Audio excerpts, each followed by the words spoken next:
Parla tifoso napoletano. Come sempre, vi portiamo le ultime novità sulla nostra amata squadra. Ma prima di iniziare, ti chiedo di mettere mi piace al video in modo intelligente e di iscriverti al canale per non perdere nessun dettaglio dei nostri aggiornamenti. Il nostro team è sempre alla ricerca del miglioramento per ottenere i migliori risultati, non è vero? E oggi porto informazioni di cui dobbiamo discutere. Purtroppo durante l'allenamento a Castel di Sangro abbiamo avuto due perdite, Victor Osimhen e Amir Rrahmani.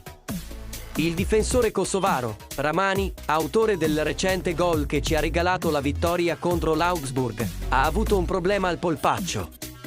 Ha dovuto abbandonare presto l'allenamento ed è stato assistito dal team medico, ricevendo cure per alleviare il dolore, ma le cattive notizie non finiscono qui. Anche il nostro numero 9, Victor Osimhen, si è infortunato durante un contrasto.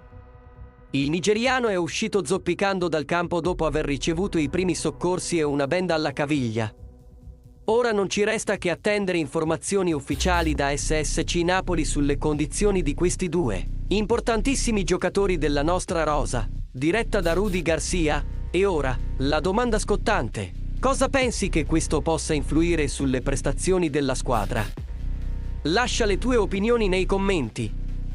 Non dimenticare di mettere mi piace al video e di iscriverti al canale per rimanere sempre aggiornato su tutti gli aggiornamenti sul Napoli.